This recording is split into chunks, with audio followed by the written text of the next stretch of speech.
ഈ 32 രാജ്യങ്ങൾ ഈ 32 രാജ്യങ്ങൾ സെലക്ട് ചെയ്തത് നല്ല കാര്യങ്ങളാണ് കേട്ടോ. കാരണം ഏറ്റവും പ്രധാനപ്പെട്ട 32 രാജ്യങ്ങളെയാണ് സെലക്ട് ചെയ്തിട്ടുള്ളത്. കാരണം ഏഷ്യൻ രാജ്യങ്ങളല്ലാത്ത ബാക്കി 32 രാജ്യങ്ങളെ പ്രധാനപ്പെട്ട 32 രാജ്യങ്ങൾ സെലക്ട് ചെയ്തു എന്നുള്ളത്. അപ്പം ശക്തമായ രീതിയിൽ എന്താണ് ഇന്ത്യയുമായി അടുക്കാൻ, മറ്റുള്ള ലോക രാജ്യങ്ങൾക്ക് ഇന്ത്യയുമായി അടുത്ത് ഒറ്റക്കെട്ടായി മുന്നോട്ട് പോകാനുള്ള ഒരു സങ്കേതത്തെ, കാരണം നമ്മൾ എപ്പോഴും എന്താണ് നമ്മൾ ശത്രുപക്ഷത്തിനെതിരായിട്ട് രാജ്യങ്ങളെ കൂട്ടുകയാണ് നമ്മൾ ചെയ്യേണ്ടത്. കാരണം നമ്മുടെ ശക്തി വർദ്ധിപ്പിക്കുക. നമ്മുടെ കൂടെ ഇപ്പോൾ ചൈന നിൽക്കാൻ പോകുന്നില്ല, നമ്മുടെ കൂടെ ബംഗ്ലാദേശ് നിൽക്കാൻ പോകുന്നില്ല, നമ്മുടെ കൂടെ പാകിസ്ഥാൻ നിൽക്കാൻ പോകുന്നില്ല, നമ്മുടെ അടുത്ത് ശ്രീലങ്കയും കൂടെ പോലും നിൽക്കാൻ പോകുന്നു ഞാൻ വിചാരിക്കുന്നില്ല. അപ്പം നമ്മളെ സംബന്ധിച്ചിടത്തോളം എന്താണ് നമ്മുടെ കൂടെ ഏതൊക്കെ രാജ്യങ്ങൾ നിൽക്കും, ഏതൊക്കെ രാജ്യങ്ങൾ നിൽക്കില്ല എന്നുള്ളതിൻ്റെ കറക്റ്റായിട്ടുള്ള ധാരണ ഇവർ തിരിച്ചെത്തുന്നവർ എത്തും. അതുമാത്രമല്ല പാകിസ്ഥാനോട് എന്താണ് അവരുടെ നിലപാടെന്ന് കൂടെ അറിയേണ്ടി വരും.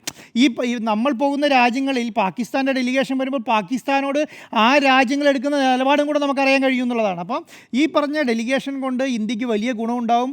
ലോക രാജ്യങ്ങളെല്ലാം ഇന്ത്യക്കൊപ്പം നിൽക്കുന്നതാണ് ഞാൻ വിചാരിക്കുന്നത്. ഈ സർവകക്ഷി നേതാക്കന്മാരെ, പ്രതിനിധി സംഘത്തെ തിരഞ്ഞെടുത്ത് തന്നെ ഇന്ത്യയുടെ ഒരു വലിയ വിജയമായിട്ടാണ് ഞാനിതിനെ കാണുന്നത്.